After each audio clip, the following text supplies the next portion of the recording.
చంద్రబాబు నాయుడు గారిని మీరేమీ చేయలేరు. ఈరోజు ప్రజలందరూ కూడా ఎదురు చూస్తున్నారు. ఇదే సందర్భంగా ప్రజాస్వామ్య విలువను కాపాడాలని ఈరోజు జనసేన నాయకులు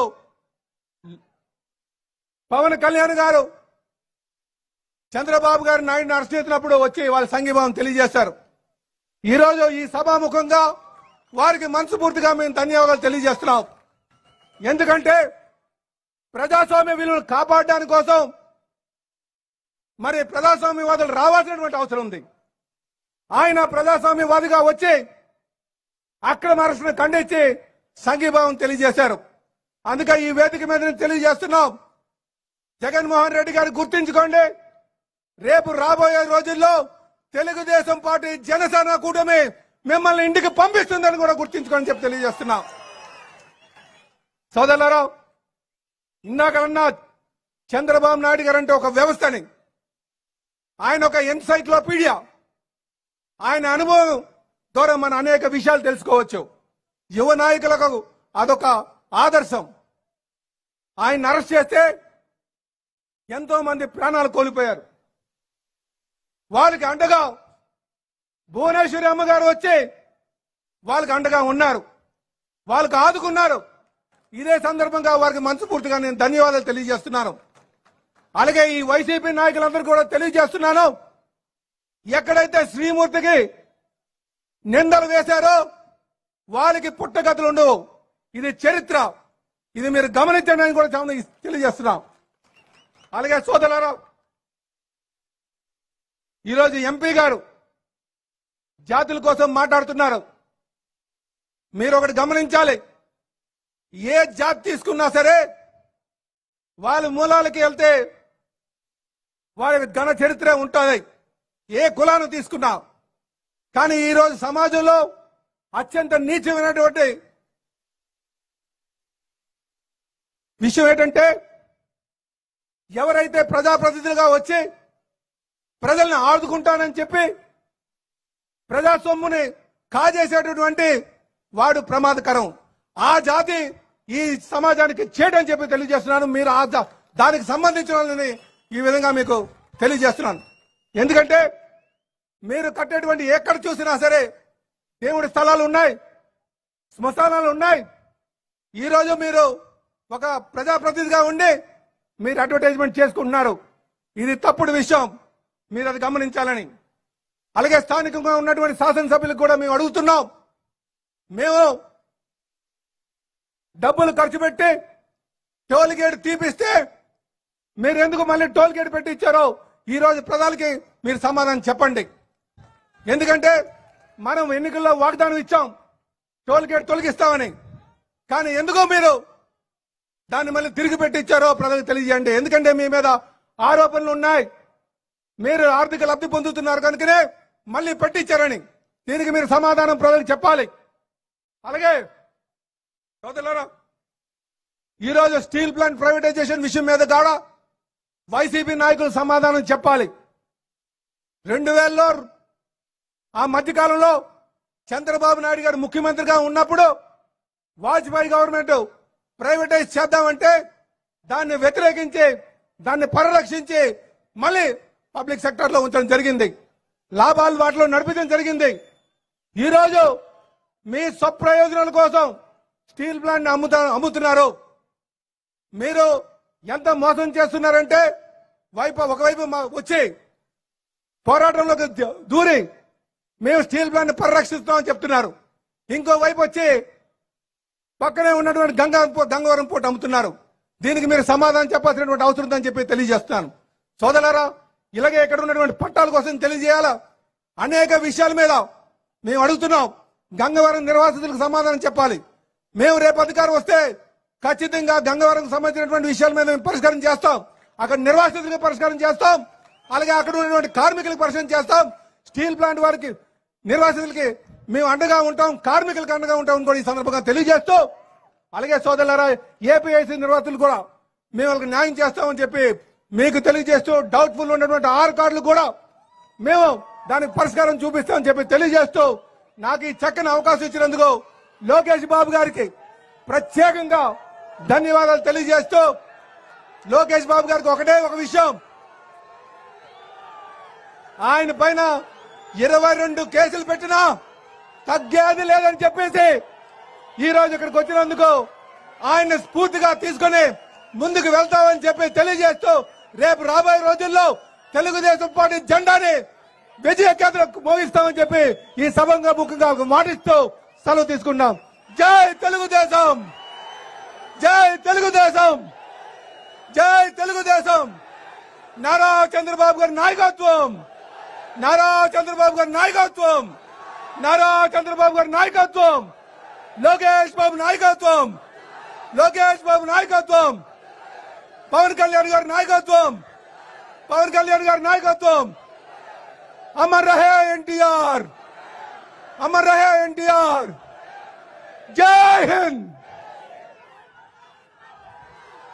ఈరోజు జనసేన నాయకులు కొంత తాతారావు గారు మాట్లాడుతుందిగా కోరుతున్నాను. నమస్కారం.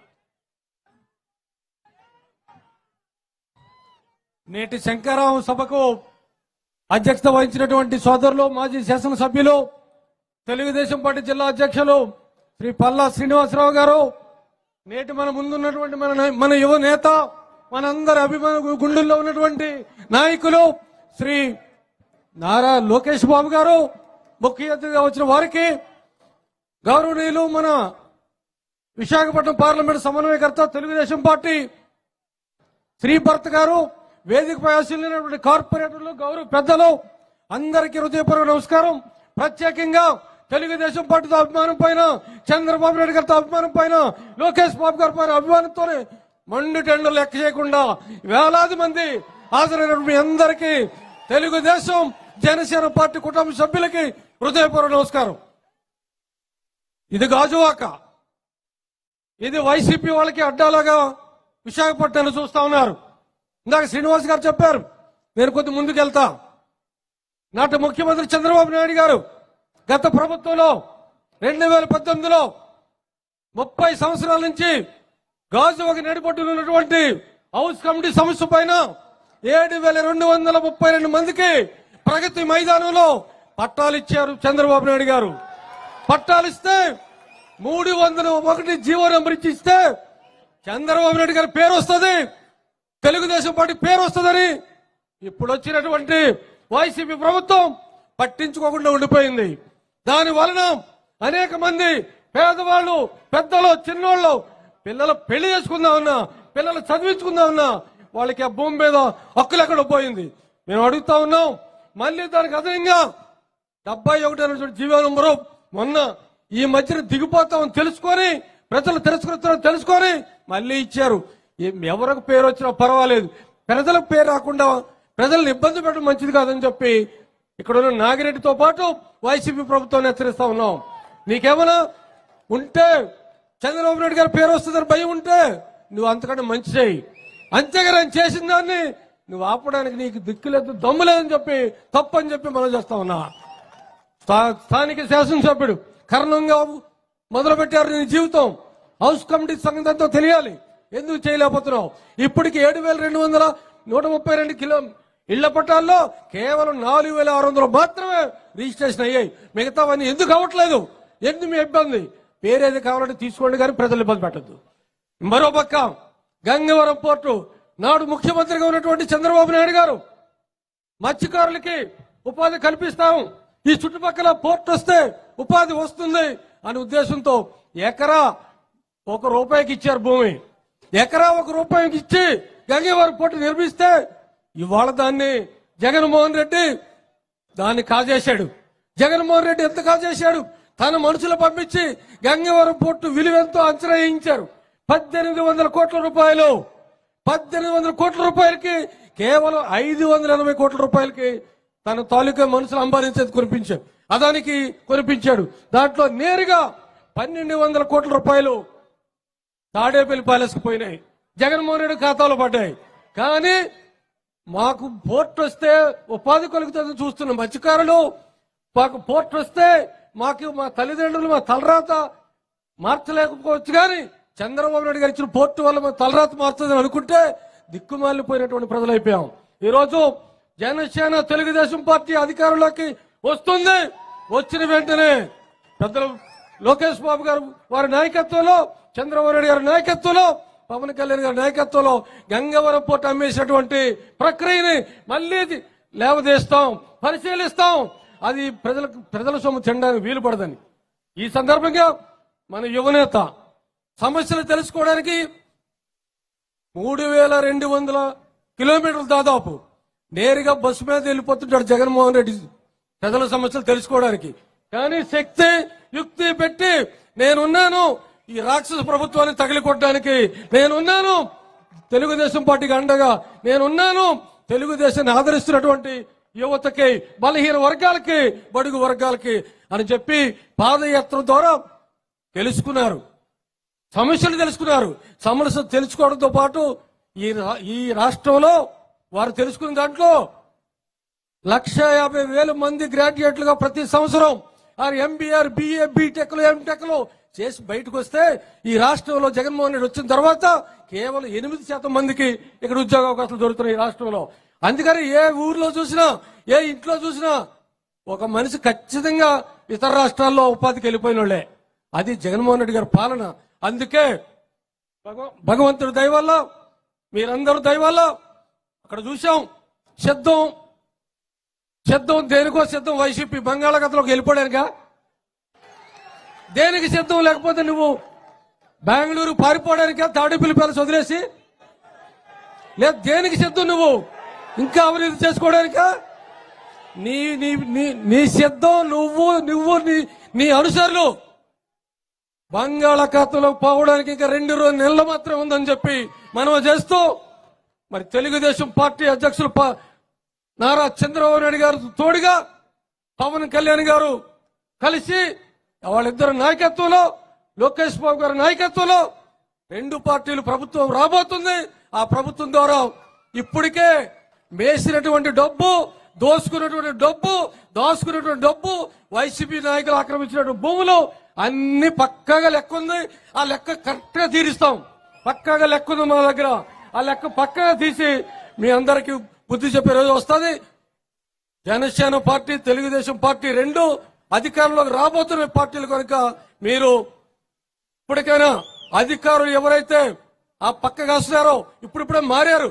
ఎందుకంటే మనకి ప్రజాస్వామ్యం నాశనం చేసినట్టు చంద్రబాబు నాయుడు గారిని జైలు పెట్టినప్పుడే ప్రజాస్వామ్య విలువలు పోయినాయి. ప్రజాస్వామ్య పరిరక్షణ గురించే కలిసాం జనసేన తెలుగుదేశం పార్టీలు. ప్రజాస్వామ్యం రక్షించాలనే ఒక పక్క ప్రభుత్వ వ్యవస్థల్ని పూర్తి స్థాయిలో మీ జేబు సంస్థలు వాడుకొని వాటిని నిర్వీర్యం చేస్తే వాటిని కాపాడాలని లోకేష్ బాబు గారు వారి నాయకత్వంలో శంకరరావు గాని, యువగళం గాని రాష్ట్ర వ్యాప్తంగా చూశారు. దాంతో మనందరికి జోష్ నింపారు. మనం అందరమే తెలుగుదేశం జనసేన పార్టీ శ్రేణులు 2 కలిపి వైసీపీ శ్రేణుల్ని, వైసీపీ నాయకుల్ని బంగాళాఖాతంలోకి పరిగెట్టించే వరకు మనం పోరాడదామని చెప్పి భావిస్తూ నాకు ఈ మంచి అవకాశం ఇచ్చినటువంటి శంకరరావు సభలో లోకేష్ బాబు గారికి, శ్రీనివాసరావు గారికి హృదయపూర్వక నమస్కారం తెలియజేస్తూ సెలవు తీసుకున్నాను. జై జనసేన, జై తెలుగుదేశం. ధన్యవాదాలు తాతారావు గారు. ఇప్పుడు విశాఖపట్నం పార్లమెంట్ సమన్వయకర్త అయినటువంటి భరత్ గారు వచ్చి మాట్లాడాల్సిందిగా కోరుచున్నాం.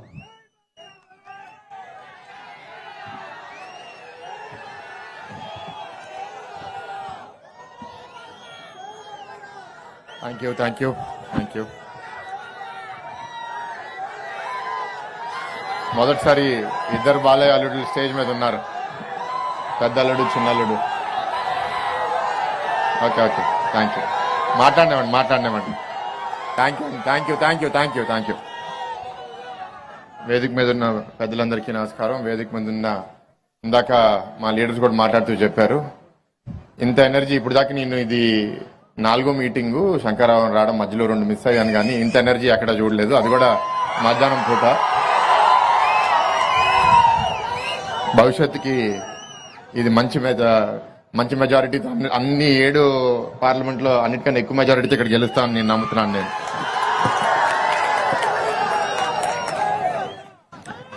శంకరరావు అనే కార్యక్రమం తర్వాత అండి ఇప్పుడు స్లోగన్స్ మనం స్పీచ్ అయిపోయిన తర్వాత చేద్దాం.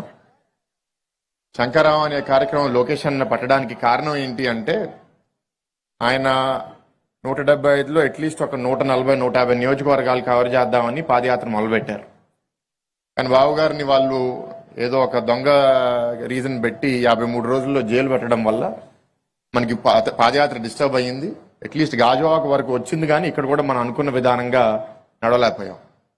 సో ఆనాడే అన్నారు, ఈసారి కార్యకర్తలతో మీటింగ్ పెట్టుకుందాం అండ్ కుప్పం బదులు ఇచ్చాపురం నుంచి స్టార్ట్ చేసి కిందకెళ్ళి 97 నియోజకవర్గాలు కవర్ చేశారు కాబట్టి ఎక్కడ ఎక్కువ రోజులు ఉండలేకపోయారో, ఎక్కడ అసలు వెళ్ళలేకపోయారో ఆ నియోజకవర్గాలన్నింటిలో ప్రత్యేకంగా మళ్ళీ ఒక మీటింగ్ పెట్టుకోవాలనే ఉద్దేశంతో అప్పుడు చెప్పారు. ఇప్పుడు ఆ ఉద్దేశం అనేది శంకరరావు అనే ప్రోగ్రాం రూపంలో మనందరి ముందులో వచ్చారు.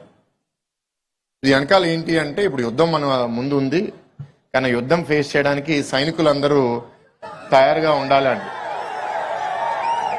మిమ్మల్ని తయారు చేయక్కర్లేదు, మీరు ఆల్రెడీ తయారు అయిపోయారు. మీ అందరూ ఇవాళ పొద్దున మీటింగ్ లో లొకేషన్ అందరిని ఉత్సాహపరిచారు. మీరు వచ్చే లోపల మీరు అందరూ ఉత్సాహం అయిపోయారు ఏంటో మరి. That is good. గాజువాక నియోజకవర్గం ఇష్యూస్ గురించి పల్లా గారు ఆల్రెడీ ప్రత్యేకంగా మాట్లాడారు. విశాఖ స్టీల్ ప్లాంట్ ప్రైవేటైజేషన్ ఎప్పుడైతే కేంద్ర ప్రభుత్వం అనౌన్స్ చేసిందో ఈ ప్రభుత్వం 22 ఎంపీలతో కనీసం అక్కడ వెళ్ళి ప్రధానమంత్రితోనో అసలు ఒక మీటింగ్ కూడా పెట్టకపోవడం అనేది చాలా దౌర్భాగ్యం. 99-2004 మధ్యలో తెలుగుదేశం పార్టీ అప్పుడు మనం ఎన్డీఏలో ఉన్నప్పుడు మనం ఎర్రన్నాయుడు గారు, మూర్తి గారు అందరు వెళ్ళి అక్కడ వాజ్పేయి గారు, స్టీల్ మినిస్టర్ అందరినీ కలిసి అప్పుడు మనం ఎక్విటీ ఇన్ఫ్యూషన్ చేపించి పోస్ట్పోన్ చేపించడం జరిగింది. ఇవాళ మనం అలా చేస్తే వాళ్ళు వింటారో లేదో పక్కన పెడితే మన ప్రయత్నం కూడా నిజాయితీ లేదు. 25 ఎంపీలు ఇస్తే మెడల్ దింపుతా అన్నారు. ఏం దింపుతున్నారో నాకైతే అర్థం అవట్లేదు. నేను ఆ స్టీల్ ప్లాంట్ ఇష్యూలో చాలా లోతులో చాలా మందిని కలిశాను, చాలా మంది సమస్యలు విన్నాను. కొన్ని బాధ్యతలు మా మీద ఉన్నాయి. నిర్వాసితుల ఆర్ కార్డ్ హోల్డర్స్ ఇంకా 8,000 కుటుంబాలకి ఇంకా ఉద్యోగాలు ఏమీ రాలేదు. వాళ్ళందరి కోసం పనిచేసి వాళ్ళకు కూడా ఒక నైపుణ్యం, చదువు, ఒక మంచి దారి చూపించే బాధ్యత తెలుగుదేశం ప్రభుత్వం తీసుకుంటుంది. అంతేకాకుండా 3 మిలియన్ టన్నులు మొదలుపెట్టిన స్టీల్ ప్లాంట్ దాని ఉద్దేశం, మొదటి ఉద్దేశం ఏంటంటే ఆ 30,000 ఎకరాల్లో 20 మిలియన్ టన్నులు ప్రొడక్షన్ చేయాలని. 30 ఏళ్ళు అయిన తర్వాత కూడా ఇంకా మనం 7 మిలియన్ టన్నుల్లోనే ఉన్నాం. అది కూడా ఇవాళ అనేక కారణాల వల్ల నష్టాల్లో ఉన్నాము. మనకి క్యాప్టివ్ ఐరన్ ఓర్ మైన్స్ కూడా లేవు. దీనికి అనేక పరిష్కారాలు ఉన్నాయి. ఒకటి, మొన్న సోదరుడు రామ్మోహన్ నాయుడు గారు పార్లమెంట్ లో మాట్లాడుతూ సేల్లో మర్జ్ చేయండి అని కేంద్ర ప్రభుత్వాన్ని అడగడం జరిగింది.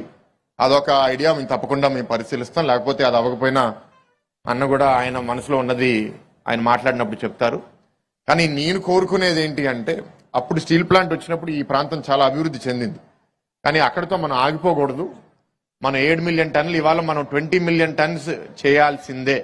20 మిలియన్ టన్స్ చేస్తేనే వాళ్ళందరూ చేసిన త్యాగానికి ఒక అర్థం ఉంటుంది. ఎందుకంటే 30,000 ఎకరాలు అనేది చిన్న విషయం కాదు.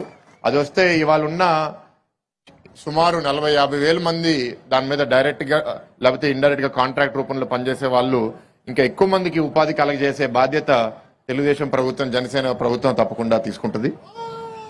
అది కాకుండా ఇంకా మిగతా ఈ toll road issue, Gangavaram port issue అన్ని పల్లగారు ఆల్రెడీ చెప్పారు, నేను మళ్ళీ చెప్పను. కానీ ఒకటి, ఈ రోడ్లో వచ్చేటప్పుడు నేను అన్నకి చెప్పాను, అన్న ఈ రోడ్లో ట్రాఫిక్ చాలా పెరిగిపోయింది, ఇక్కడ నుంచి వాళ్ళు ఎవరు సిటీ లోపలికి రావట్లేదు, అక్కడి నుంచి మేము కూడా గాజువాక రావాలంటే ఇబ్బంది పడుతున్నాము. సిటీ ఎంటర్ అవ్వాలన్నా మీరు కింద ఆంధ్రాకి వెళ్ళాలన్నా సరే ఈ సిగ్నల్స్ వల్ల చాలా టైం పట్టేస్తుందంటే ఎన్హెచ్ఐ అని మేము రిక్వెస్ట్ చేసి దానిపైన ఒక 4 లేన్ బ్రిడ్జ్ చేస్తామో లేకపోతే ఏం చేస్తామో చూసి తప్పకుండా ఒక 20-25 కిలోమీటర్ల స్ట్రెచ్ లో, ఎందుకంటే చాలా విపరీతమైన ట్రాఫిక్ ఎప్పుడు ఏ పూట వచ్చినా ఉంటది కాబట్టి వేస్తే తప్పకుండా ఈ ప్రాంత అభివృద్ధి మనకి ట్రేడ్ చేయడానికి కూడా చాలా మేలు మనకి జరుగుతుంది. తప్పకుండా ఆ ఇష్యూ కూడా టేకప్ చేస్తాం. ఇక్కడ మీ అందరినీ చూస్తుంటే ఏంటంటే రాజకీయంగా కార్యకర్తలందరూ ఆల్రెడీ చైతన్యం చెంది ఉన్నారు. రాజకీయంగా మీకేమీ పెద్దగా చెప్పాల్సిన అవసరం లేదు. మీకు అభివృద్ధి ఏ టైంలో జరిగింది, ఏ టైంలో జరగలేదు, ఇప్పుడు గత 4.5 ఏళ్ళుగా ఎట్లాంటి పరిపాలన ఉందనేది మీ అందరికీ తెలుసు. ఇక్కడ మనకి కష్టకాలం వచ్చినప్పుడు ప్రాణాలు త్యాగం చేయడానికి సిద్ధమైంది మన పల్లా శ్రీనివాస్ గారు. నిరాహార దీక్ష చేసి అప్పుడు మీ అందరం ఇన్స్పైర్ అయ్యాం ఆయన్ని చూసి. తప్పకుండా ఆ టైంలో అది డిలే అయింది. ఇంకా కేంద్ర ప్రభుత్వం ఇంకా ప్రైవేటైజ్ చేస్తామంటే మేము అనేకసార్లు వాళ్ళకి చెప్పడం జరిగింది.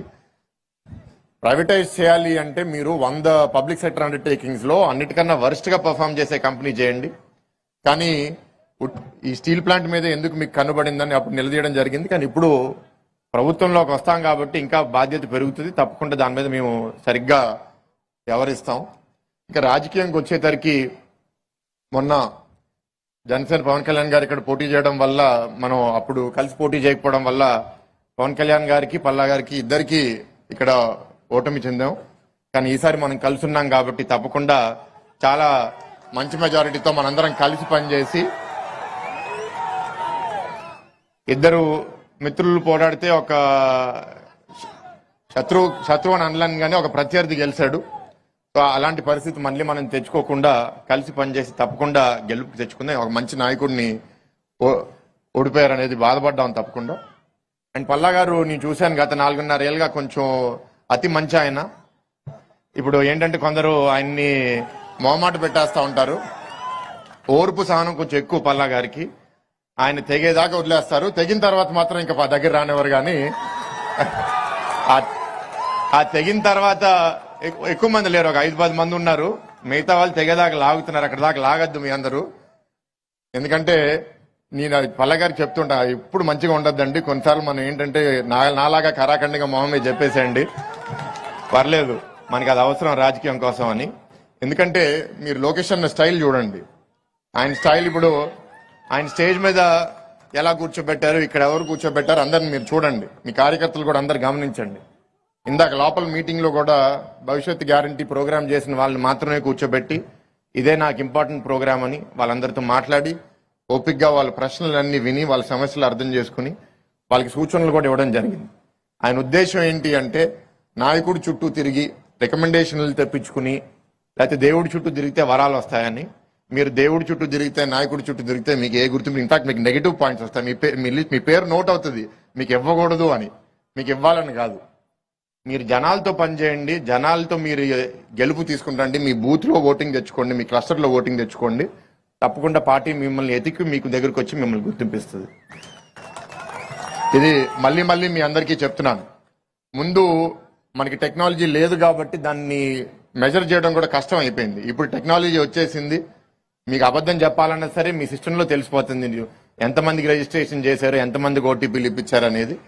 దాని ద్వారానే మనకి ఎంతమందితో టచ్ ఉంది అనేది ఒక లీడర్ స్ట్రెంగ్త్ ఏంటో అర్థమైపోతుంది. సో ఆ విధంగా లోకేష్ అన్న చాలా క్లియర్ గా ఉన్నారు కాబట్టి ఎవరైతే మనకి వ్యతిరేకంగా పనిచేశారో, ఇక్కడ పల్లా గారు బిల్డింగ్ కూల్చేశారు, అక్కడ భీమిలిలో మా యూనివర్సిటీ క్యాంపస్ ని కొట్టేసి ఇంకా చాలా మంది కొట్టేశారు. అవన్నీ రెడ్ బుక్ లో నోట్ చేస్తున్నారు. ఎవరైతే ఆఫీసర్స్, ఎవరైతే పాలిటీషియన్స్ చట్టాన్ని వాళ్ళు తీసుకెళ్లారో దాని గురించి నేను ఎక్కువ చెప్పను, ఆల్రెడీ లోకేష్ అన్న దాని గురించి చెప్తారు కాబట్టి. కానీ మా తరపు నుంచి మాకు ఆ నమ్మకం వచ్చేసింది ఈ గత సంవత్సరంలో లోకేష్ అన్నని చూస్తూ. ఆయన ప్రభుత్వం వచ్చేసిన తర్వాత అందరినీ వదిలేస్తాము, క్షమించేద్దాము అనే తత్వం ఆయనలో అయితే లేదు. ఎవడైతే తప్పు చేశాడో వాళ్ళు మాత్రం వదిలే ప్రసక్తే లేదు. మీ అందరికి కూడా చెప్తున్నాను, ఎలక్షన్ వచ్చి గవర్నమెంట్ వచ్చిన తర్వాత నా బంధువు అండి క్షమించండి అని మీరు కూడా ఎవరు తీసుకుని రామాకండి. అది కూడా ఆయన వినడు, అది కూడా ఆయన చెప్తాడు. ఇంకా మాట్లాడాలని ఉంది కానీ మీ అందరికి లంచ్ టైం అయిపోయింది, అన్న కూడా మాట్లాడాలి కాబట్టి ఈ కొన్ని వాటితో నేను ముగించి లోకేష్ అన్నని పిలిపిస్తున్నాను. Thank you. ఎవరి కోసమైతే ఎదురు చూస్తున్నారో, ఎవరి నాయకత్వం కింద పనిచేద్దాం అనుకుంటున్నారో, ఇప్పుడు యువ నాయకత్వానికి స్ఫూర్తి ప్రదాత అయినటువంటి తెలుగుదేశం పార్టీ జాతీయ ప్రధాన కార్యదర్శి లోకేష్ బాబు గారు వచ్చి వారి యొక్క అమూలమైన సందేశం వస్తుందిగా కోరుచున్నాం.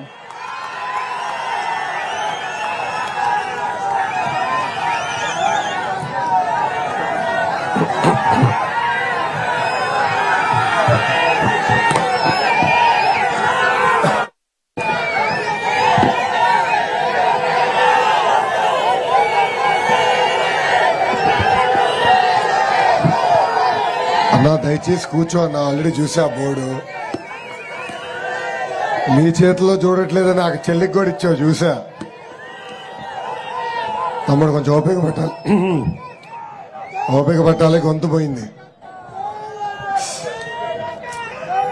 వేదికమైన పెద్దలందరికీ పేరు పేరున నా హృదయపూర్వక నమస్కారాలు. ఎండా కూడా లెక్క చేయకుండా మిట్ట మధ్యాహ్నం ఈ సభకి విచ్చేసిన పసుపు సైన్యానికి, జన సైనికులకి, గాజువాక మహిళలకి పేరు పేరున నా హృదయపూర్వక నమస్కారాలు. ఉత్తరాంధ్ర ఊపు అదిరిపోయింది. ఉత్తరాంధ్ర ప్రజల్ని గత 4 సంవత్సరాలు 10 నెలలుగా జగన్ ఫుట్బాల్ ఆడుకున్నాడు. 2 నెలలు ఓపిక పట్టండి, మనం జగన్ తో ఫుట్బాల్ ఆడే రోజులు తొందరలో రాబోతున్నాయి. పోరాటాలు పౌరుషాల గడ్డ ఈ ఉత్తరాంధ్ర.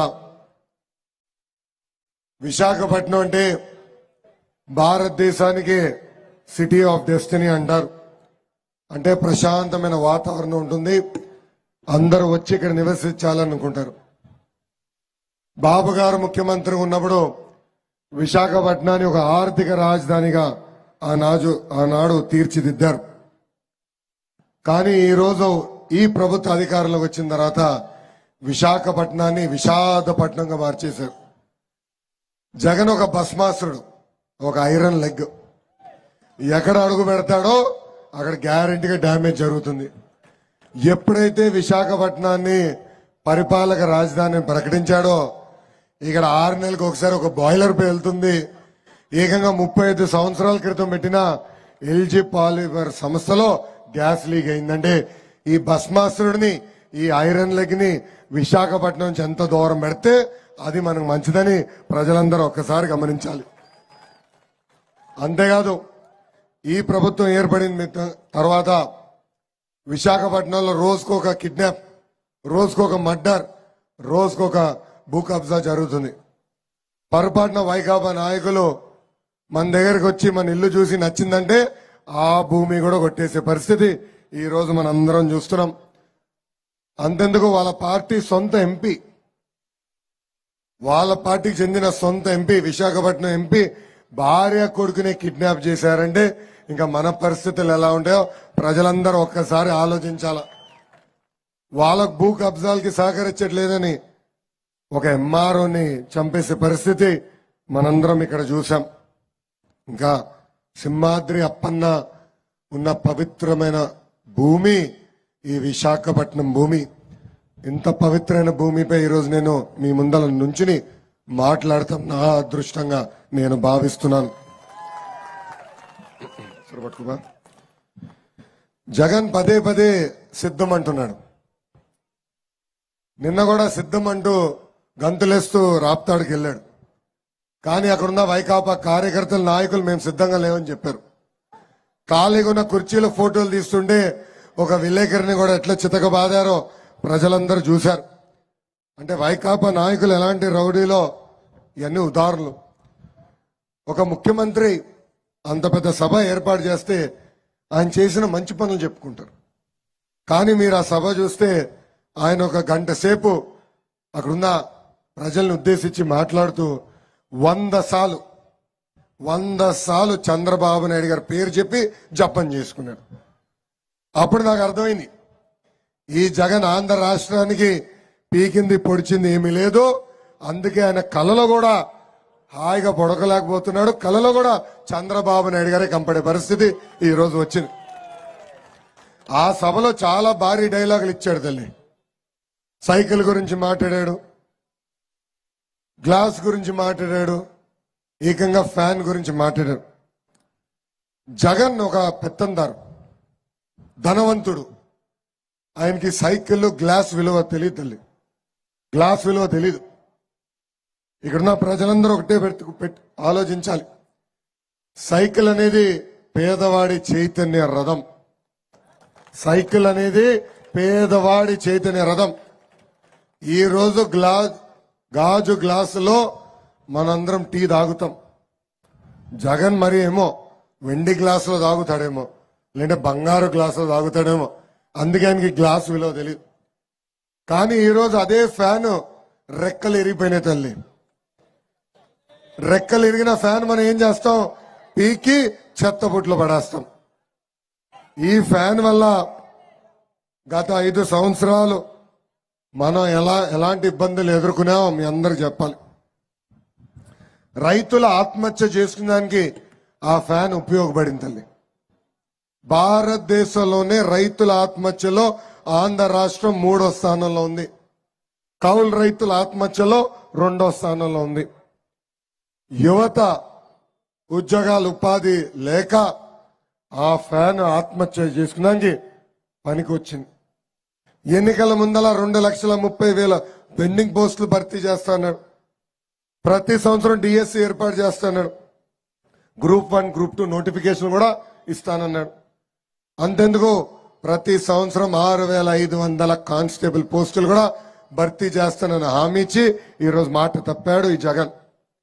నేను పాదయాత్ర చేస్తుంటే మా సొంత జిల్లా చిత్తూరు జిల్లాలో మహిళలు నన్ను కలిశారు. ఒక తల్లి ఆవేదన చెప్పుకుంది.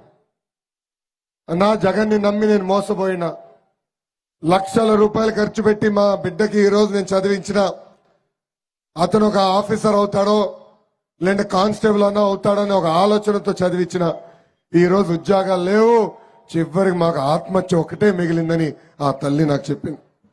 ఇంకా భవన నిర్మాణ కార్మికులు కూడా ఆత్మహత్య చేసుకునే దానికి ఆ ఫ్యాన్ పనికొస్తుంది. ఆనాడు ఇసుక పాలసీ మారుస్తున్నాను, మెరుగైన పాలసీ తీసుకొస్తానని ఇసుక మనకు దూరం చేశాడు. బాబు గారు ముఖ్యమంత్రిగా ఉన్నప్పుడు ట్రాక్టర్ ఇసుక 1000 రూపాయలు, ఇప్పుడు అదే ట్రాక్టర్ ఇసుక 5,000 రూపాయలకి పెరిగిపోయింది. భవన నిర్మాణ కార్మికులు పని లేక అనేక ఇబ్బందులు ఎదుర్కొంటున్నారు. ఆనాడు పెద్ద ఎత్తున ఉపాధి కోల్పోయి ఇంకా ఏం చేయాలి, అప్పులో ఇంటి మీద పడుతున్నారని వందలాది భవన నిర్మాణ కార్మికులు అదే ఫ్యాన్కి ఉరేసుకుని చనిపోయే రోజులు మనందరం చూసాం. ఇంతేకాదు తల్లి, చేనేత కార్మికులు, ప్రభుత్వం పనులు చేసిన చిన్న కాంట్రాక్టర్లకి బిల్లులు చెల్లించగా ఈ రోజు ఈ ప్రభుత్వం కూడా వాళ్ళని ఆత్మహత్య చేసుకునే విధానానికి తీసుకొచ్చింది.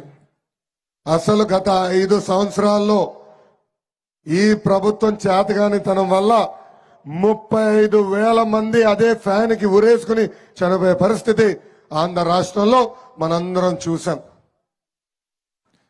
ఇది నిజంగానే చాలా చాలా బాధాకరమైన విషయం. అందుకే రెక్కలు లేని ఫ్యాన్ ని పీకి చెత్తబుట్టలో పడేయాల్సిన సమయం వచ్చింది. రాబోయే 2 నెలల్లో ఆ అవకాశం మనకి రాబోతుందని మీ అందరు తెలియజేస్తున్నాం. ఇంకా సభలో అభివృద్ధి సంక్షేమం గురించి కూడా చాలా మాటలు మాట్లాడాడు తల్లి జగన్. నేను పాదయాత్రలో తెలుగుదేశం పార్టీ చేసిన అభివృద్ధి సంక్షేమ కార్యక్రమాల ముందర నుంచి ఫోటోలు దిగా. ఆనాడే సవాల్ ఇసిరా, టైం డేట్ నువ్వు ఫిక్స్ చేయ జగన్, చర్చకు నేను సిద్ధం, నువ్వు సిద్ధమా అని. అక్కడి నుంచి మళ్ళీ సౌండ్ రాలేదు తల్లి. అంటే చంద్రబాబు నాయుడు గారు చేసిన సంక్షేమ అభివృద్ధి కార్యక్రమాల ముందల ఈ జగన్ నిలబడలేడు. అదే సభలో ఒక గమ్మత్తు జరిగింది తల్లి. ఆ సభ మధ్యాహ్నం 3ంటికి జరిగింది తల్లి. మంచి ఎండ, సూర్యుడు మధ్యం జరిగింది. అక్కడ జగన్ వాళ్ళ కార్యకర్తకు ఒక పిలిపించాడు. మీ జోబులో ఉన్న ఫోన్ బయటికి తీయండి, ఫ్లాష్ లైట్ ఆన్ చేయమని అడిగారు. అక్కడున్న వైకాపా కార్యకర్తలు ఒకటి మొహం చూసుకుని ఏంట్రా ఫ్లాష్ లైట్ ఆన్ చేయమంటున్నాడు అని అనుకున్నారు. అప్పుడు ఒక కార్యకర్త అన్నాడు, అరే మనోడికి ఏమైనా రే చీకటి ఉందా, లేదంటే మెదడులో ఉన్న చిప్పు దొబ్బిందా, మిట్ట మధ్యాహ్నం ఫ్లాష్ లైట్ ఆన్ చేయమంటాడు అని. తల్లి, ఆయన ఎవడో రాసిన స్క్రిప్ట్ చదువుతాడు. ఇది పొద్దున, ఇది మధ్యాహ్నం మీటింగ్ లో ఫ్లాష్ లైట్ అవసరం ఉండదని కనీసం అవగాహన లేని వ్యక్తి ఆంధ్ర రాష్ట్ర ముఖ్యమంత్రి జగన్. ఇంకా ఇలాంటి ముఖ్యమంత్రికి పొరపాటున ఇంకొక అవకాశం ఇస్తే ఇంకా ఆంధ్ర రాష్ట్ర పరిస్థితులు ఎలా ఉంటాయో మనందరం ఒక్కసారి ఆలోచించాల. ఎన్నికల ముందల నవరత్నాలన్న పేరుతో గెలిచిన జగన్ ఈ రోజు నవ మోసాలు చేశారు. ఆ నవ మోసాలు మీకు తెలియజేయాల్సిన అవసరం నా పైన ఉంది. మొదటి మోసం, జలయజ్ఞం అన్న పేరుతో ఉన్న పెండింగ్ ప్రాజెక్టులన్నీ పూర్తి చేస్తాడు. కనీసం ఒక తట్ట మట్టి ఈ ప్రభుత్వం ఎత్తల. రెండో మోసం, సంపూర్ణ మద్యపాన నిషేధం చేసిన తర్వాతనే మహిళల ఓటు అడుగుతా అన్నాడు. ఇప్పుడు అడుగుతున్నా తల్లి, సంపూర్ణ మద్యపాన నిషేధం చేశాడా? ఇప్పుడు ఏకంగా బూమ్ బూమ్ షాపులు తెరిచారు. ప్రభుత్వ ఉద్యోగస్తులు అక్కడ నియమిస్తారు, వాళ్ళ చేత మద్యం అమ్మిస్తారు. రోజుకి ₹1,00,000 మద్యం అమ్మపోతే వాళ్ళని సస్పెండ్ కూడా చేస్తుంది ఈ ప్రభుత్వం. ఈ రోజు ఏకంగా కుటుంబాలనే నాశనం చేస్తుంది ప్రభుత్వం. పంట కొట్టే పురుగు మందుల కన్నా దారుణంగా ఉంది ఈ మద్యం. లక్షలాది మంది వాళ్ళ కుటుంబ సభ్యుల్ని ఈ రోజు కోల్పోయారు. నిన్న వెస్ట్ నియోజకవర్గంలో నేను మీటింగ్ పూర్తి చేసుకున్న తర్వాత దుర్గాను ఒక తల్లి కంపెనీ ఆమెనింది, అన్నా మీరు అధికారంలోకి వచ్చిన తర్వాత మందు షాపులు బంద్ చేయండి, ఈ కల్తీ మద్యం అమ్మకుండా చేయండి. ఇది ఎందుకు చెప్తున్నానంటే నేను నా కొడుకుని ఈ జగన్ మద్యానికి కోల్పోయాను. ఇది ఒక మోసం. మూడో మోసం ఆరోగ్యశ్రీ. ఎన్నికల ముందల ₹1000 కన్నా ఎక్కువ ఖర్చు అయ్యే జబ్బులన్నీ ఆరోగ్యశ్రీ కింద కవర్ చేస్తా అన్నారు. ఇక్కడ అడుగుతున్నా మా అక్క చెల్లెలు పెద్దమ్మ చిన్నమ్మల్ని, జరుగుతుందా? ఈ రోజు ఏకంగా ఆరోగ్యశ్రీ అనారోగ్యశ్రీగా మారిపోయింది. ఈ రోజు ప్రభుత్వ ఆసుపత్రులకు ఇవ్వాల్సిన డబ్బులు చెల్లించగా వాళ్ళు ఇంకా ఆరోగ్యశ్రీ కూడా మేము అందించలేమని చేతులు ఎత్తేసే పరిస్థితి మనందరం చూసాం. ఇంకా నాలుగో మోసం, ఇంట్లో ఎంతమంది బిడ్డలుంటే అంతమంది బిడ్డలకి అమ్మఒడి ఇస్తాడు, ఇప్పుడు అది ఇవ్వట్లేదు. ఇంకా ఐదో మోసం, పేదలకి 30 లక్షల ఇల్లు కట్టిస్తా అన్నాడు. ఇక్కడున్న మహిళలు అడుగుతున్నా, మీకు ఇల్లు కట్టించిందా ఈ ప్రభుత్వం? కట్టించిందా? కనీసం 3000 ఇల్లు కూడా ఈ ప్రభుత్వం గట్ల. ఇంకా ఆరో మోసం, 45 ఏళ్ళు నిండిన ఎస్సీ ఎస్టీ బీసీ మైనారిటీ మహిళలకి పెన్షన్ ఇస్తా అన్నాడు. ఇచ్చినాడు తల్లి పెన్షన్? ఇచ్చినాడా? లేదు. ఇంకా ఏడో మోసం, ఆసరా చేయుత పేరు కింద డబ్బులు ఇస్తారని చెప్పి ₹10 ఇస్తే ఈ రోజు ₹100 ఏకంగా అకౌంట్ నుంచి దొబ్బే పరిస్థితి. ఇంకా ఎనిమిదో మోసం, ఫీ రీయింబర్స్మెంట్. ఈ రోజు హాల్ టికెట్ కావాలంటే మీరు డబ్బులు కట్టాల్సిన పరిస్థితి. ఈ రోజు మార్క్ లిస్ట్ కావాలంటే మీరు డబ్బులు కట్టాల్సిన పరిస్థితి. అందుకే ఇక్కడున్న తల్లులందరికీ నేను హామీ ఇస్తున్నాను, పాత ఫీ రీయింబర్స్మెంట్ విధానం మళ్ళీ తీసుకొచ్చే బాధ్యత మేము తీసుకుంటాం. హాల్ టికెట్ కోసం మీరు ₹1 చెల్లించాల్సిన అవసరం ఉండదు. మార్క్ లిస్ట్ కోసం కూడా ₹1 చెల్లించకుండా మీ పిల్లల్ని బాగా చదివించే బాధ్యత మేము తీసుకుంటామని ఈ సభాముఖంగా హామీ ఇస్తున్నా. ఇంకా 9వ మోసం, 9 మోసాలు ఉన్నాయి కదా, 9వ మోసంకి వచ్చా. ఎన్నికల ముందల రైతులకి 9 గంటలు నాణ్యమైన ఉచిత కరెంట్ అందిస్తా అన్నాడు. పాపం రైతుల్ని కూడా మోసం చేసి కేవలం 4 గంటలే ఉచిత కరెంట్ ఈ ప్రభుత్వం అందజేస్తుంది. జగన్ ఈ మధ్యన పదే వై నాట్ 175 అని అడుగుతున్నాడు. ఈ సభాముఖంగా జగన్ నేను కొన్ని ప్రశ్నలు అడుగుతున్నా. Why not Visakha steel plant? Why not Polavaram? Why not job calendar? Why not DSC? Why not group 1 group 2 post? Why not సంపూర్ణ మద్యపాన నిషేధం? ఈ ప్రశ్నలకి సమాధానం చెప్పిన తర్వాతనే మీకు ఆంధ్ర రాష్ట్ర ప్రజలు ఓటు అడిగే హక్కు ఉంటుందని ఈ సభాముఖంగా జగన్ కి నేను హెచ్చరిక జారీ చేస్తున్నా. ఈ మధ్యన మన వార్డులో మన ఊరిలో బోర్డులు కనపడుతున్నాయి తల్లి, కొత్తగా సైకో ఫోటో ఉంటుంది, నువ్వే మా నమ్మకం బోర్డు ఉంటుంది. ఇక్కడున్నా తెలుగింటి ఆడపడుచులు అందరూ ఆలోచించాలి. సొంత తల్లి చెల్లియే జగన్ని నమ్మట్లా, ఇంకా మనం ఎలా నమ్మాలి ఆయన్ని? ఇంకో పక్కన సిద్ధమని పెట్టినాడు. సొంత చెల్లి అంటుంది నేను సిద్ధం ఆ జగన్ని గద్దె దింపి ఇంటికి పంపించేదానికి. ఇప్పుడు షర్ట్ మర్త పెట్టుకుంటాడంట. జగన్ 2 నెలల్లో నీ కుర్చీ మర్తి పెట్టే బాధ్యత మేమందరం తీసుకుపోతున్నాం. జగన్ ఒక అద్భుతమైన కటింగ్ ఫిట్టింగ్ మాస్టర్ తల్లి. ఆయనకి 2 బటన్లు ఉంటాయి తల్లి, మీ గంపడే బులుగు బటన్, అదే విధంగా బల్ల కింద ఈ రంగు ఎర్ర బటన్ ఉంటుంది. ఈ రంగు ఎర్ర బటన్, బులుగు బటన్ నొక్కుతాడు తల్లి, అకౌంట్ లో ₹10 పడుతుంది. నేను కాదనట్లా, పడుతుంది. కానీ ఎర్ర బటన్ నొక్కుతాడు తల్లి, అకౌంట్ నుంచి ₹100 ఉష్షన్ పోతుంది. ఎలా పోతుందో చెప్పాలి కదా. కరెంటు ఛార్జీలు 9 సార్లు పెంచి బాధుడే బాధుడు. ఆర్టీసీ ఛార్జీలు 3 సార్లు పెంచి బాధుడే బాధుడు, ఇంటి పన్ను పెంచి, చెత్త పన్ను పెంచి, క్వార్టర్ బాటిల్ ధరలు పెంచి, నిత్యావసర సరుకుల ధరలు పెంచి, పెట్రోల్ డీజిల్ గ్యాస్ ధర పెంచి, అమ్మాయి రేపో మాపో వాలంటీర్ వాసు ఇంటికి వస్తాడు, ఒక గొట్టం తీసుకొస్తాడు, ఉఫ్ అని ఊదమని ఊద తల్లి ఊదితే గాలి పైన కూడా పన్నేస్తాడు ఈ సైకో జగన్. ఇంకా కటింగ్ మాస్టర్ అన్నా కదా, అన్న క్యాంటీన్ కట్, పండగలు ఇచ్చే కానుక కట్, పెళ్లి కానుక కట్, విదేశీ విద్యా cut, school fee reimbursement cut, ఉచిత ఇసుక విధానం కట్, ఇట్లా చెప్పుకుంటా పోతే 100 సంక్షేమ కార్యక్రమాలు కట్ చేసిన ఏకైక ముఖ్యమంత్రి ఈ సైకో జగన్మోహన్ రెడ్డి.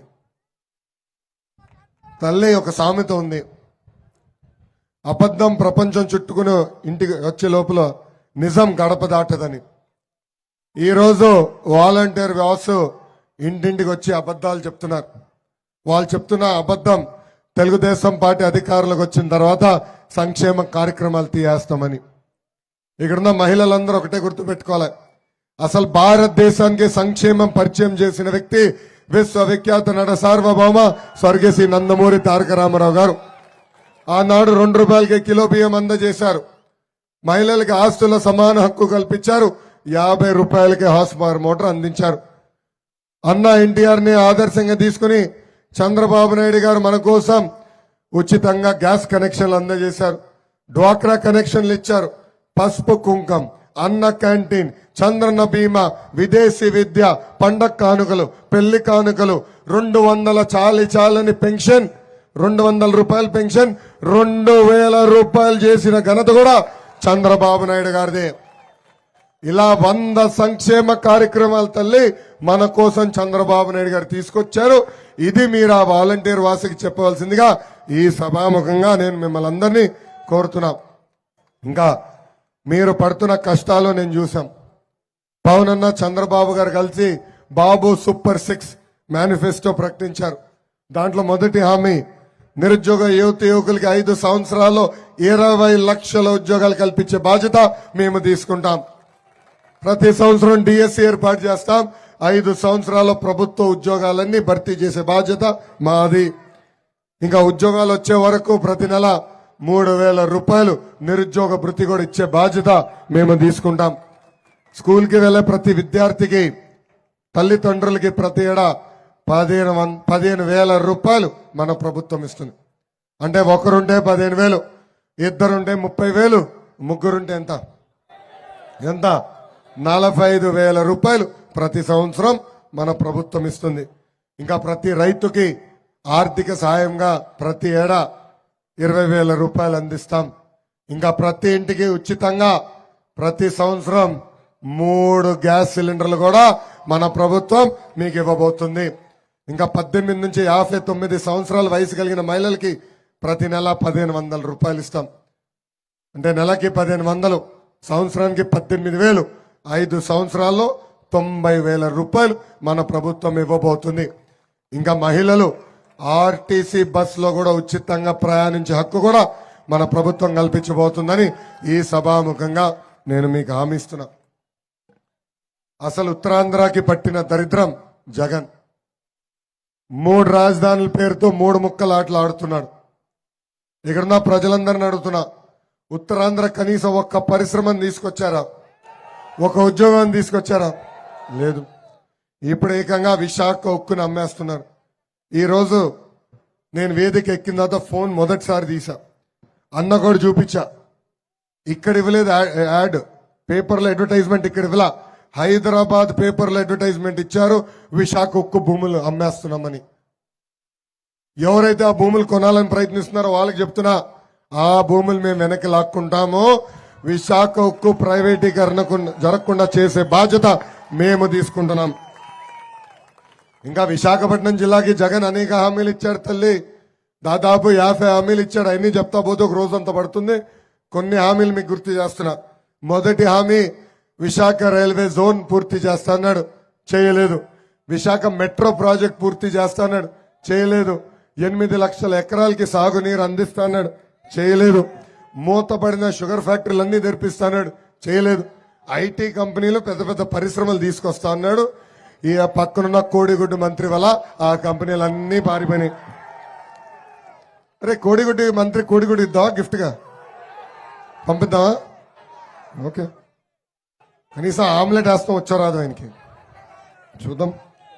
ఇంకా పరిపాలక రాజధాని పేరుతో భూదందాలు ఎట్ట చేస్తున్నారు మీరు చూస్తున్నారు.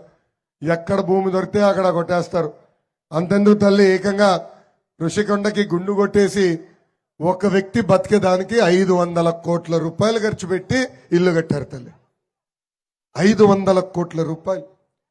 అదే డబ్బులు కానీ టిట్కో ఇల్లు ఖర్చు పెట్టుంటే ఇక్కడున్న ప్రతి మహిళకి ఒక ఇల్లు వచ్చి ఉండే తల్లి.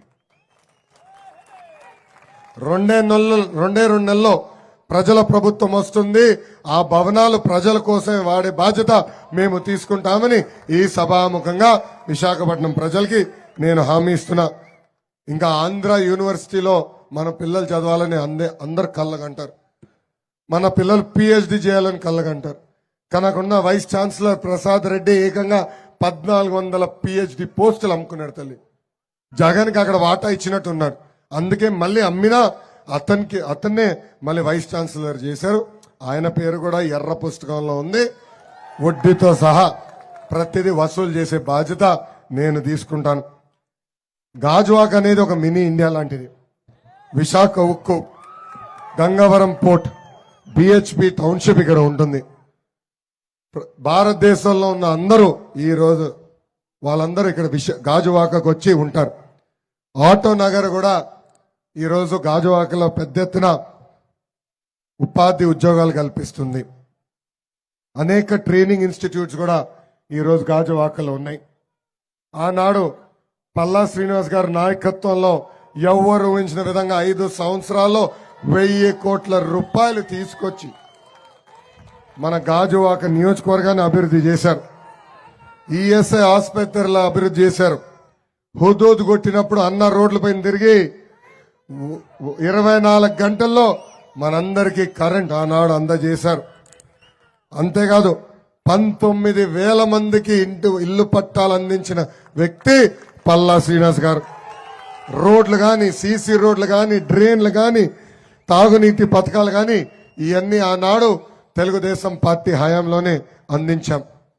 మొన్న మీరు ఆయన కాదని వేరే వ్యక్తిని గెలిపించారు.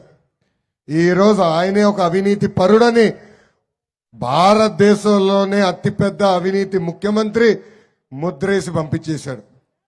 ఈ రోజు ఇంకొక వ్యక్తిని తీసుకొచ్చాడు. అతను కూడా మన డబ్బులు దొబ్బేదానికి వచ్చాడు తప్ప ఒక్క అభివృద్ధి కార్యక్రమం చేసేదానికి రాలేదు. ఇక్కడున్న ప్రజలందరినీ ఆ వ్యక్తి ఇంటికి వస్తే ఒకే ఒక ప్రశ్న అడగాలని కోరుతున్నా. గత 5 సంవత్సరాల్లో మీరు గాజువాకకి పీకిందేంటి, పొడిచిందేంటి అని సూటిగా ప్రశ్నించమని మిమ్మల్ని కోరుతున్నా. అసలు స్టీల్ ప్లాంట్ ఇష్యూ, విశాఖ ఉక్కు సమస్య ఉడుకుతున్న సమయంలో ఏనాడైనా ఇక్కడున్న ఎంపీ, ఎమ్మెల్యే, ముఖ్యమంత్రి స్పందించాడా? ఏనాడైనా కేంద్రానికి వెళ్ళి మోడీ గారిని కలిసి ఇది కరెక్ట్ కాదు, మాకు న్యాయం చేయండి అని అడిగారా? ఆనాడు పెద్ద ఎత్తున పోరాడింది పల్లా శ్రీనివాసరావు గారు. దానివల్లనే ఈరోజు ఇంతసేపు విశాఖ ఉక్కు ఫ్యాక్టరీ ప్రైవేటీకరణ జరగలేదు. ఆయన పల్లా శ్రీనివాస్ గారు మీ తరపున పోరాడుతున్నందుకు అన్ని పర్మిషన్లు ఉన్నాయి. పక్కనే కమర్షియల్ కాంప్లెక్స్ ని కూడా కూలగొట్టారు ఈ అధికారులు. వాళ్ళకి చెప్తున్నా, 2 నెలలు బ్రదర్, మీ పైన జ్యుడిషియల్ ఎంక్వైరీ చేస్తాం, సర్వీస్ నుంచి డిస్మిస్ చేసి జైలుకు కూడా పంపించే బాధ్యత నేను వ్యక్తిగతంగా తీసుకుంటున్నా. ఇక్కడ ప్రజలందరినీ కోరుతున్నా, తెలుగుదేశం జనసేన పార్టీ బలపరిచిన అభ్యర్థిని మీరు గెలిపించండి. తప్పనిసరిగా ఇక్కడనే ఉన్న టోల్ గేట్ ఎత్తేసే బాధ్యత మేము తీసుకుంటాం. గంగవరం పోర్ట్ బాధితులను ఆదుకునే బాధ్యత మేము తీసుకుంటాం. ఇంతేకాదు ఇక్కడ బోర్డు పట్టుకుని కూడా వచ్చారు. ఏపీఐఎస్సి బాధితులు కూడా ఉన్నారు. అన్న నా దృష్టికి తీసుకొచ్చారు. 2 సంవత్సరాల్లో మీ సమస్య పరిష్కరించే బాధ్యత వ్యక్తిగతంగా నాది అని ఈ సభాముఖంగా హామీ ఇస్తున్నాను. పోర్ట్ వల్ల ఎంత పొల్యూషన్ వస్తుందో నేను చూసా, నాకు ఐడియా ఉంది. ఎందుకంటే ఆ ప్రాంతంలో నేను పాదయాత్ర చేశా. రాత్రి వెళ్ళి నేను ముక్కులో ఉన్న చీమిడి తీస్తే నల్లగా బయటకు వచ్చింది. మావాడు ఒక నాప్కిన్ నీళ్ళు నుంచి నాప్కిన్ తీసుకొస్తే మొహం తుడుచుకుంటే నల్లగా వచ్చింది. ఆ పొల్యూషన్ తగ్గించాల్సిన అవసరం ఉంది. ఆ వాహనాలన్నిటికీ ప్రత్యేకంగా ఒక ఫ్రైట్ కారిడార్ ఏర్పాటు చేసి పట్టణంలో రాకుండా చేసే బాధ్యత మేము తీసుకుంటామని ఈ సభాముఖంగా హామీ ఇస్తున్నాను. ఇంకా కొంతమందికి పట్టాల అవసరం ఇంకా రావాల్సిన అవసరం ఉంది. వాళ్ళందరూ కూడా అందించే బాధ్యత మేము తీసుకుంటాం. జెట్టీకి ఒక స్లాష్ బ్రేక్ వాటర్ ఏర్పాటు చేయాలి, అది కూడా చేసే బాధ్యత మేము తీసుకుంటాం. ఇంతేకాదు ఈఎస్ఐ మెడికల్ కాలేజీలో ఉన్న పెండింగ్ వర్క్లన్నీ కూడా యుద్ధ ప్రాతిపదికంగా పూర్తి చేసే బాధ్యత మాది అని సభాముఖంగా మీ అందరు తెలుపుకుంటూ, మన ఎదురుగానే ట్రాఫిక్ ఎంత దారుణంగా ఉందో మనందరం చూస్తున్నాం. హెవీ వెహికల్స్ 24 గంటలు మన ముందరనే తిరుగుతాయి. దానివల్ల మనం అనేక ఇబ్బందులు ఎదుర్కొంటున్నాం. మేము వస్తున్న సమయంలో భరత్ నా దృష్టికి తీసుకొచ్చాడు. అది తప్పనిసరిగా నేషనల్ హైవేస్ తో మేము సంప్రదింపులు చేస్తాం.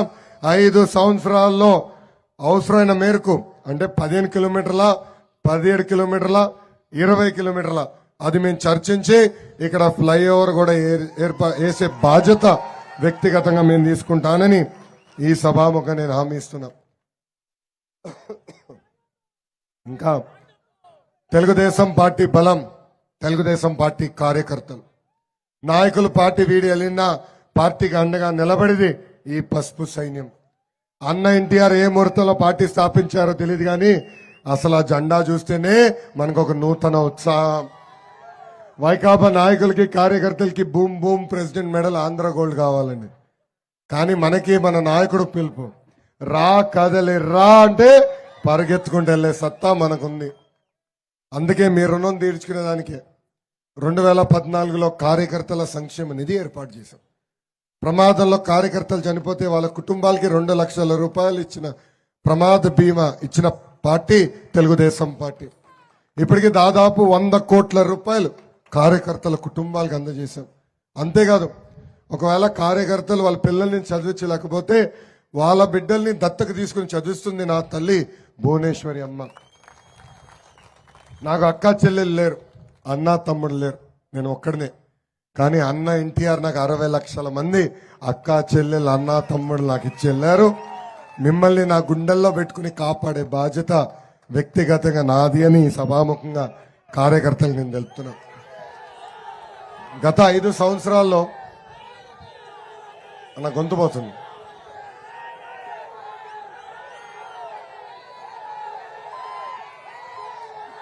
గత 5 సంవత్సరాల్లో మన పైన అనేక కేసులు పెట్టింది ప్రభుత్వం. తల్లి మీరు కూడా తెలుసుకోవాల్సిన అవసరం ఉంది. 2019 ముందల నేను ఏనాడు పోలీస్ స్టేషన్కి వెళ్ళా. 2019 ముందల నా పైన ఒక్క కేసు లేదు. అలాంటిది ఈరోజు నా పైన 22 కేసులు ఉన్నాయి తల్లి. నా పైన అటెంప్ట్ మర్డర్ కేసు ఉంది తల్లి. నా పైన SC/ST కేసు ఉంది. అంతెందుకు తల్లి, ఇప్పటికి 7 సార్లు నన్ను పోలీస్ స్టేషన్ తీసుకెళ్ళింది ప్రభుత్వం. ఈరోజు పోలీస్ స్టేషన్ ఒక అత్తగారి ఇల్లాగా మారిపోయింది తల్లి నాకు. ఎంత అన్యాయమో చూడండి. అంతేకాదు పల్లా శ్రీనివాస్ గారిని ఎన్నిసార్లు ఇబ్బంది పెట్టారో మనందరం చూసాం. 15 సంవత్సరాలు ముఖ్యమంత్రిగా పనిచేసిన చంద్రబాబు నాయుడు గారు, 15 సంవత్సరాలు ప్రతిపక్ష నేతగా పనిచేసిన చంద్రబాబు నాయుడు గారిని అర్ధరాత్రి వచ్చి ఎలా అరెస్ట్ చేశారో మీరు అందరూ చూశారు. ఏం తప్పు చేయని చంద్రబాబు నాయుడు గారిని 53 రోజులు జైల్లో బంధించారు తల్లి. 3,000 కోట్ల రూపాయలు అవినీతి అన్నారు తల్లి. దాని తర్వాత 270 కోట్ల రూపాయలు అవినీతి అన్నారు తల్లి. ఇప్పుడు 27 కోట్ల రూపాయలు అది కూడా పార్టీ అకౌంట్లోకి వచ్చిందని వాళ్ళు మాట్లాడుతున్నారు తల్లి.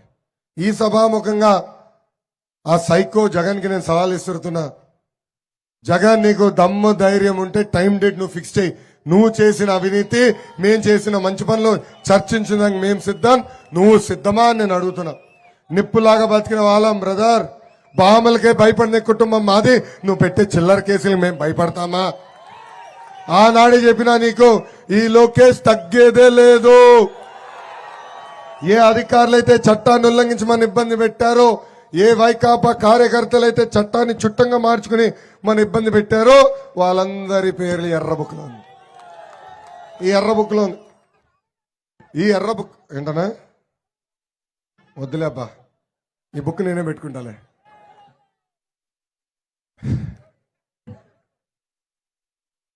దప్పుడు దిప్పుడేనా? ఈరోజు ఎందుకు నవ్వుతున్నానంటే అమ్మాయి బుక్ మీద కూడా కేసు పెట్టారు తల్లి. కోర్టుకు వెళ్ళారు తల్లి. ఊరూరు రోజు లోకేష్ ఎర్ర బుక్ చూపించి తిరుగుతున్నాడు. లోకేష్ ని మేము అరెస్ట్ చేయాలనుకుంటున్నాం, నాన్ బెయిలబుల్ వారెంట్ ఇష్యూ చేయమంటున్నారు తల్లి. అంటే ఎర్ర బుక్ చూస్తే కూడా వాళ్ళకి ఎంత ఉచ్చపడుతుందో చూడండి తల్లి. ఆనాడు బాబు గారిని అరెస్ట్ చేస్తే నాకు ఫోన్ చేసిన మొదటి వ్యక్తి పవన్ అన్న. ఆనాడు ఆయన నాకు ఒకే ఒక మాట చెప్పాడు, ఒక అన్నగా నీకు అండగా నిలబడతాను, నువ్వు ముందరికెళ్ళు, నువ్వు భయపడద్దని ఆనాడు భరోసా కల్పించారు. ఆనాడే పవన్ అన్న నిర్ణయించుకున్నాడు, తెలుగుదేశం జనసేన పార్టీ కలిసికట్టుగా ఈ సైకోని తరిమి కొట్టాలని. అందుకే పసుపు సైన్యానికి జన సైనికులకి నేను పిలిపిస్తున్నా. మన మధ్యన చిచ్చు పెట్టేదానికి వైకాపా నాయకులు సిద్ధంగా ఉంటారు. వాళ్ళకి 5 రూపాయలు ఇస్తే పేటీఎం బ్యాచ్ అనేక ఆరోపణలు చేస్తారు. జన సైనికుల పేరుతో మనల్ని తిడతారు, పసుపు సైన్యం పేరుతో జన సైనికులు తిడుతూ పోస్టులు పెడతారు. అందరూ అప్రమత్తంగా ఉండాల. మన మధ్యలో ఎవరైనా చిచ్చు పెట్టేదానికి వస్తే వాళ్ళని తరిమి కొట్టాలి. పవన్ అన్న ఒక నినాదం తీసుకున్నారు. ఏంటది? Hello AP, hello AP. ఆ నినాదానికి మనందరం కట్టుబడి ఉండాలని ఈ సభాముఖంగా కోరుకుంటున్నాను. ఇంకా ఈరోజు ఈ శంఖారావం కార్యక్రమం ముఖ్య ఉద్దేశం మనం రాబోయే 5 రోజుల్లో చేయాల్సిన కార్యక్రమం గురించి మాట్లాడడానికి. ఇక్కడున్న క్లస్టర్ యూనిట్ బూత్ అధ్యక్షులకి ఒక కిట్ ఇచ్చాం. ఈ కిట్లో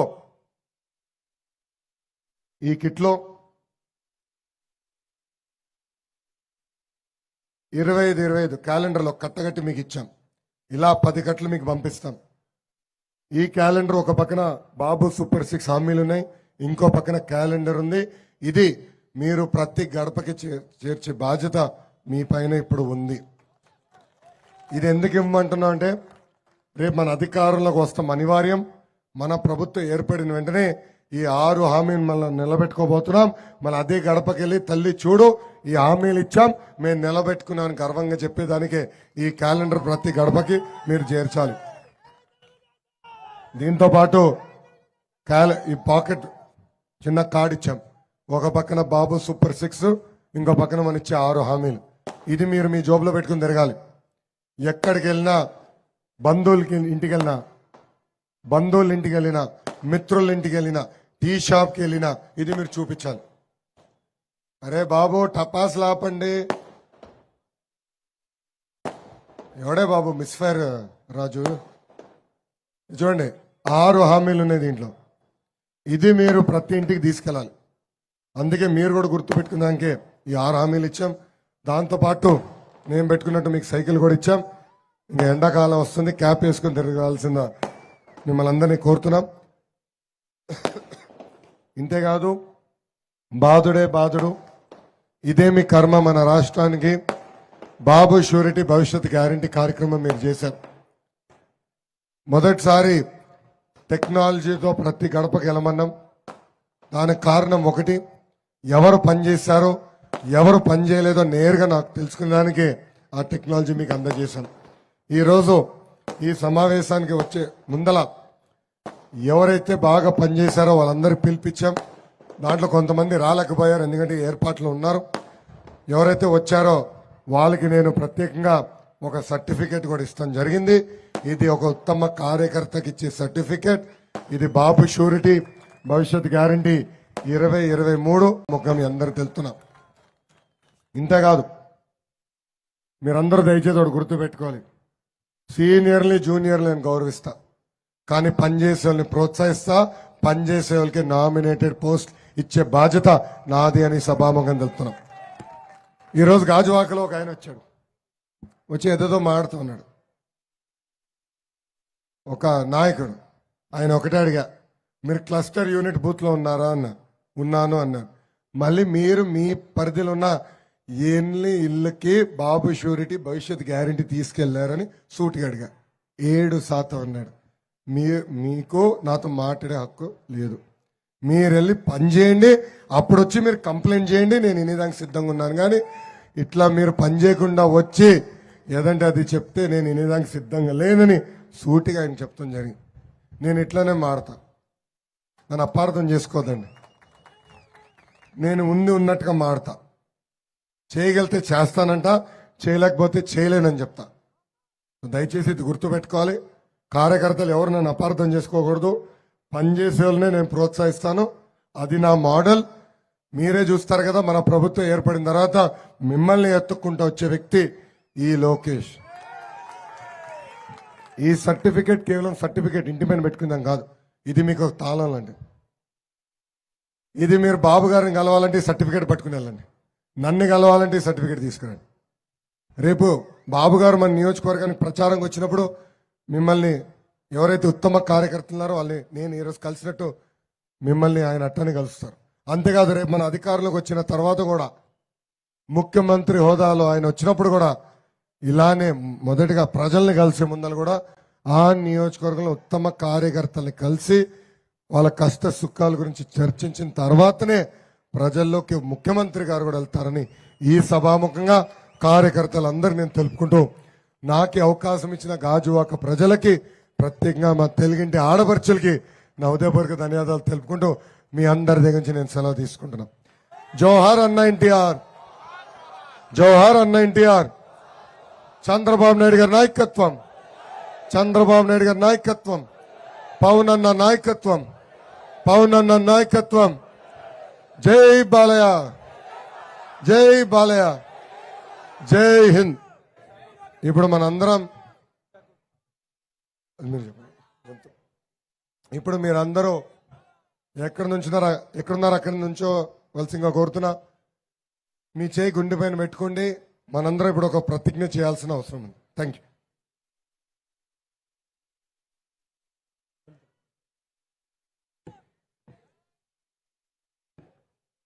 ప్రతిజ్ఞ. మీ పేరు మొదట మీ పేరు చెప్పుకుంటే సరిపోతుంది. పల్లా శ్రీను అనే నేను ఆంధ్రప్రదేశ్కు పూర్వ వైభవం తీసుకొచ్చేందుకు కృషి చేస్తానని ప్రమాణం చేస్తున్నాను. చంద్రబాబు గారు ప్రకటించిన సూపర్ 6 హామీలను ప్రతి ఇంటికి, ప్రతి ఒక్కరికి చేర్చే బాధ్యత నేను స్వీకరిస్తున్నాను.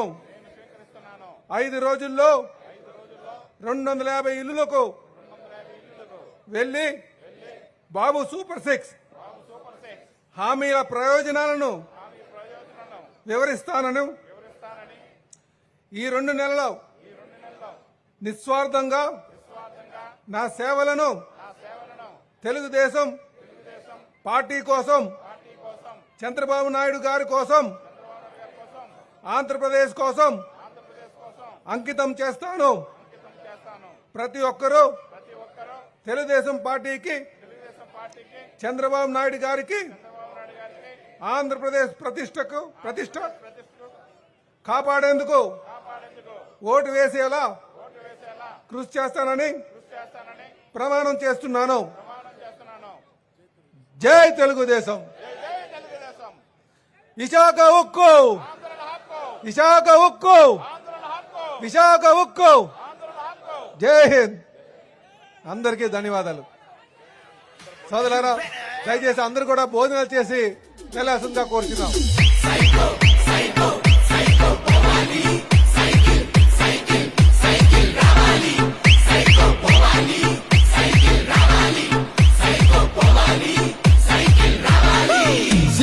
చెల్లెమ్మ అత్తిల చిన్నమ్మ శ్రీశైలమ్మ అంటుందొకటేరా.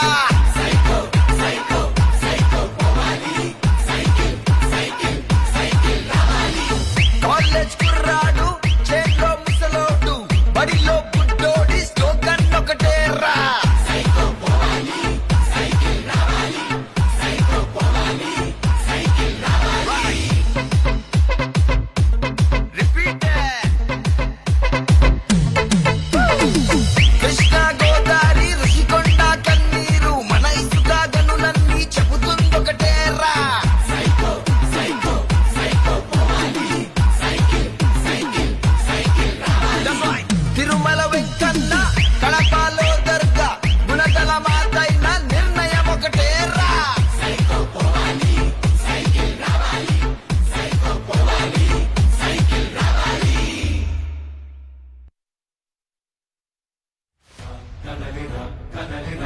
కదలిరా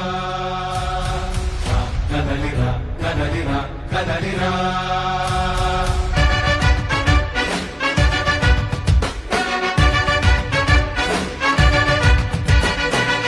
కదలిరా కదలిరా తెలుగు కాదు తెలుగుదేశ శంకరావురా కదలిరా కదలిరా రాతి యుగాన్ని వదిలి స్వర్ణ యుగం వైపు రారా జగనూడల మర్రి మన మెడలెక్కి కూర్చుంది చుట్టూ ఉన్న ఎవ్వరిని బతకనివ్వదే అది దాన్ని తుంచి వేలు తుంచే ధైర్యం ఉంటే